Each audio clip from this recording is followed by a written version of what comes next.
प्यारे बच्चे, आज हम लोग बात करेंगे इस वीडियो में क्लास 10th हिंदी गोधूली का भीमराव अंबेडकर जीवनी के बारे में बात करेंगे। यानी कि उन्होंने क्लास 10th में एक पार्ट है जो पार्ट 1 है, यानी कि चैप्टर 1 पार्ट 1, जिसका नाम है क्या है, श्रम विभाजन और जाति प्रथा, जिनका लेखक है भीमराव अंबेडकर। तो आपसे पूछा जाएगा श्रम विभाजन और जाति प्रथा के लेखक कौन है, तो भीमराव अंबेडकर। ठीक है, तो उन्हीं के जीवनी के बारे में और पाठ के बारे में देखेंगे किस तरह से ऑब्जेक्टिव क्वेश्चन पूछे जाते हैं इस चैप्टर से। इनके जो ये जीवन परिचय है उससे किस तरह से क्वेश्चन पूछा जाता है वो भी दे आपको ऑब्जेक्टिव भी और सब्जेक्टिव इसमें क्लियर हो जाएगा। तो आप लोग भीमराव अंबेडकर की जीवनी जानना चाहते हैं तो आप इस वीडियो को देख सकते हैं शुरू से अंत तक। ठीक है, कहाँ से कैसे क्वेश्चन पूछे जाते हैं वो भी आपको इसमें कन्फर्म हो जाएगा। तो चलिए, और वीडियो अच्छा लगे तो ज़्यादा से ज़्यादा शेयर कीजिएगा।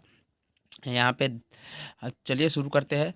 बाबा साहेब भीमराव का अंबेडकर जी का जो जन्म हुआ है वो 14 अप्रैल 1891 ईस्वी को हुआ था। आपसे ऑब्जेक्टिव में पूछा जाएगा बाबा साहेब भीमराव अंबेडकर का जन्म कब हुआ था, 14 अप्रैल 1891। आपको ऑप्शन में दे देगा इस तरह से कुछ 2-4 ऑप्शन, और उसमें से ये भी रहेगा तो आपको इसका टिक करना है। ठीक है, उसके बाद आगे देखते हैं। तो बाबा साहेब भीमराव अम्बेडकर का जन्म कब हुआ था, तो 14 अप्रैल 1891 ईस्वी में महू, कहाँ पे, तो महू मध्य प्रदेश में पड़ता है। ठीक है, मध्य प्रदेश में एक दलित परिवार में हुआ था। कैसे परिवार में, दलित परिवार में। ठीक है, दलित मानव मुक्ति के पुरोधा बाबा साहेब अपने समय के सबसे सुपठित जनों में से एक थे। ठीक है, उन्होंने बहुत सारे ऐसे काम किए हैं, उसको भी आगे देखते हैं।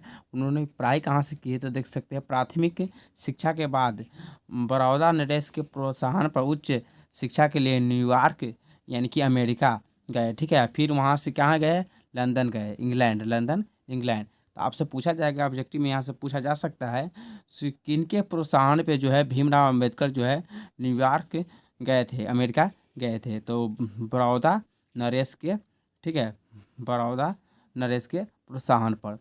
और उसके बाद ये भी पूछा जा सकता है कि बाबा साहेब भीमराव अम्बेडकर जी ने न्यूयॉर्क की शिक्षा कंप्लीट करने के बाद फिर कहाँ गए, तो लंदन, इंग्लैंड। ठीक है, और उसके बाद आगे देखते हैं।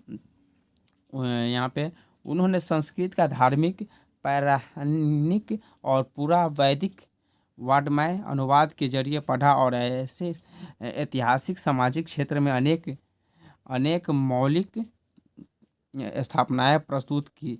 सब मिलाकर वे इतिहास, मीमांसक, विविधवेता, अर्थशास्त्री, समाजशास्त्री, शिक्षाविद तथा धर्म दर्शन के व्याख्याता बनकर उभरे। ठीक है, कि कौन उभरे थे, तो बाबा साहेब भीमराव अंबेडकर उभरे। ठीक है, स्वदेश में कुछ समय उन्होंने वकालत भी की, यानी कि अपने देश जब आए वो, तो उन्होंने क्या किए, वकालत की भी की है। ठीक है, और उनके बाद समाज और राजनीतिक में बेहद सक्रिय भूमिका निभाते हुए उन्होंने अछूतों स्त्रियों और मजदूरों को मानवीय अधिकार व सम्मान दिलाने के लिए अथक संघर्ष किया।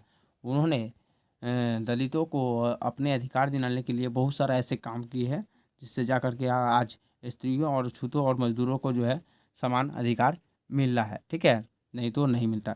उनके चिंतन व रचनात्मक के मुख्य 3 प्रेरक रहे। तो पूछा जा सकता है आपसे ऑब्जेक्टिव में बाबा साहेब भीमराव अम्बेडकर के रचनात्मक एवं मुख्य चिंतन कितने प्रेरक रहे, तो 3। कौन कौन, तो बुद्ध, कबीर और क्या है, ज्योतिबा फुले। ठीक है, ज्योतिबा फुले। तो आपसे ऑप्शन में ये भी पूछा जा सकता है कबीर किनके रचनात्मक और चिंतक मुख्य स्रोत रहे, तो बाबा साहेब भीमराव अम्बेडकर के। ठीक है, आगे आप लोग देख सकते हैं।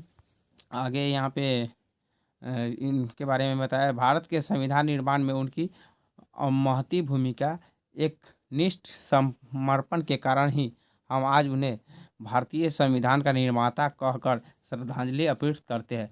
देखिए, आपसे ये भी पूछा जा सकता है ऑब्जेक्टिव में, जैसे भारतीय संविधान के निर्माता कौन थे, तो बाबा साहेब भीमराव अम्बेडकर। ठीक है, दिसंबर 1956 ईस्वी में दिल्ली में बाबा साहेब का निधन हो गया।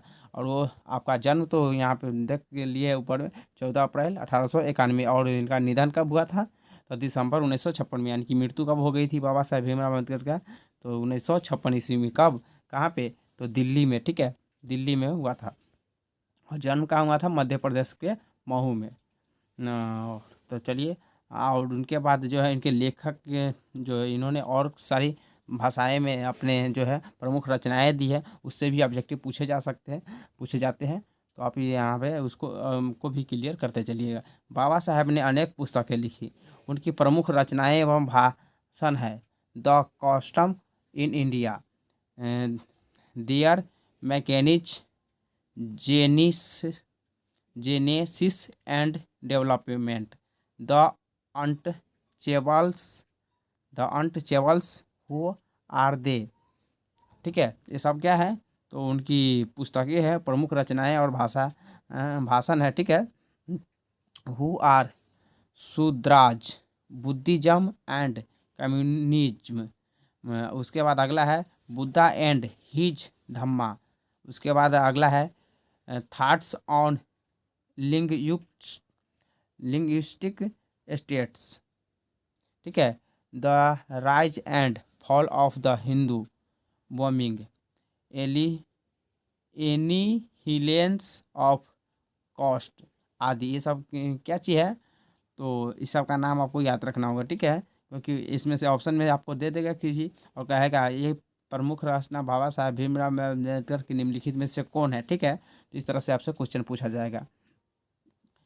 तो यहाँ पे उसके बाद यहाँ पे आगे देख सकते हैं हिंदी में उनका संपूर्ण वाङ्मय भारत सरकार के कल्याण मंत्रालय से बाबा साहब अम्बेडकर संपूर्ण वाङ्मय नाम से 21 खंडों में प्रकाशित हो चुका है। देखिए, आपसे ये भी ऑब्जेक्टिव में पूछा जा सकता है संपूर्ण वाङ्मय भारत सरकार के कल्याण मंत्रालय से बाबा साहब भीमराव अम्बेडकर की कितने खंडों में वाङ्मय नाम से जो है प्रकाशित है, तो 21 खंड से। ठीक है, 21 खंड से। इसके बाद अब इस पाठ में आपको किस चीज़ के बारे में पढ़ना है उसके बारे में आपको बताया गया है। तो जो श्रम विभाजन और जाति प्रथा के बारे में भी इस पाठ में आपको किस तरह से क्या पढ़ना है उसको भी देख लीजिए। ठीक है, तो चलिए देख लेते हैं।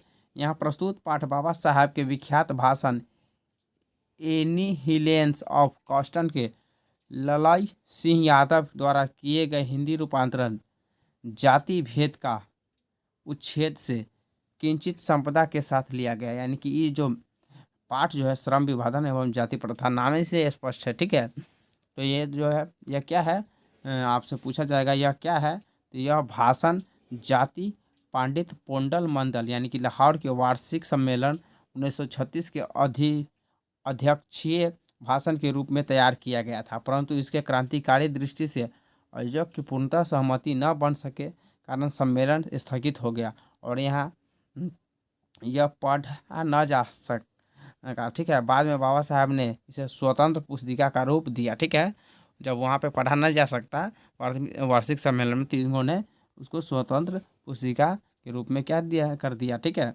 कर दिया।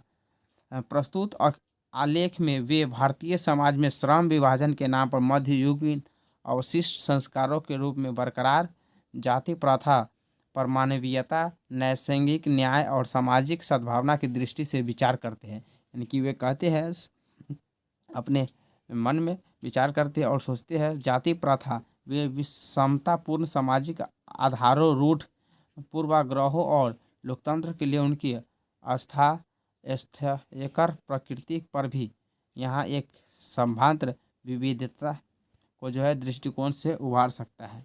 भारतीय लोकतंत्र के भावी नागरिकों के लिए यह आलेख अत्यंत शिक्षाप्रद है। यानी कि कुल मिलाकर कहा जाए तो आपको इस पाठ का जीवन परिचय मिल गया इस लेखक के और जीवनी, और आपको इससे कैसे कैसे प्रश्न ऑब्जेक्टिव में पूछे जा सकते हैं इस लेखक के पाठ के जो भीमराव अम्बेडकर जी के द्वारा है जाति प्रथा और श्रम विभाजन और जाति प्रथा।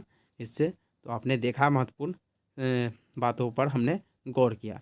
तो ऐसे ही जानकारी के लिए आप हमें फॉलो कर सकते हैं, चैनल को सब्सक्राइब कर सकते हैं और फेसबुक पेज पर देख रहे हैं इस वीडियो को तो फेसबुक पेज को भी फॉलो लाइक कर सकते हैं। और ज़्यादा से ज़्यादा वीडियो पसंद आया तो लाइक कीजिए और सब्सक्राइब कीजिए, शेयर कीजिए। ठीक है, फिलहाल इतना ही। जय हिंद।